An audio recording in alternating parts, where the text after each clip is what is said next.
Okay, share ko lang itong isang problem na tinuro ko sa Calcare Pressure program. No?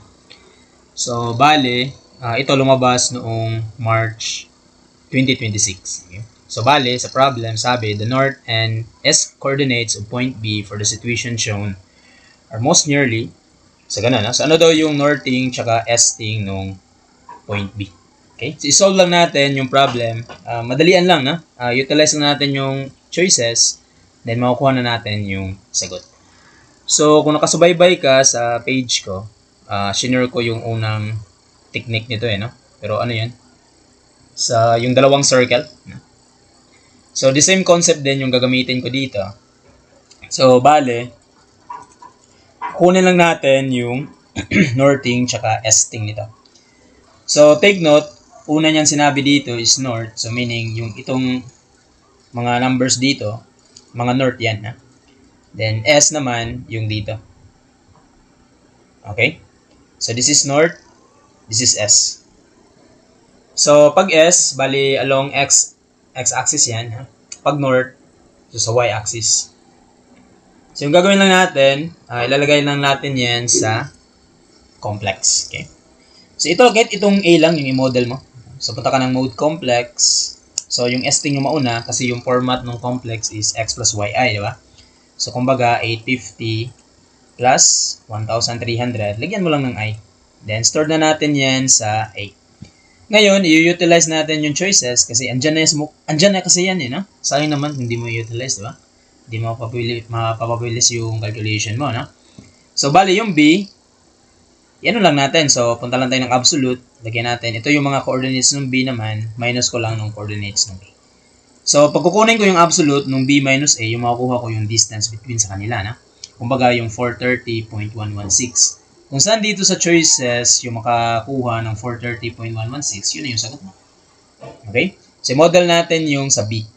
Ngayon, pag press natin ng calc, magtatanong yan anong value ng B, ilagay mo yung S plus northing I. So, kumbaga, kung itry natin yung choice A, di ba ito yung north, ito yung S. So, unahin mong i-input yung 350. Then, yung north, yun yung Y, so 250. Dito ka maglagay ng I. Naintindihan? Klaro? You understand? So, ganun talaga, no? So, yung A, at is lang yan, ha? At is 850 plus 1,300 I. Ngayon, pag magre-result to nung 430.116, yun, sagot mo. O, di ba, walang brain cells na, may brain cells na konti lang, no? Kunting brain cells lang yung ginamit mo, no? So, try natin yung choice B. So, mali yung choice A. So, we have, again, S, then north. So, pag press natin ng calc, 250 pa rin tayo, plus yung 350i. So, yung A, equal lang, no? At is yan. So, ito, hindi pa rin 430, so meaning mali yung B. Punta tayo sa C. So, calc tayo, S, north, so 1550, mauna si S before si north, kasi yan yung Y. Lagyan natin ng I yan. At is yung A, so 703.11.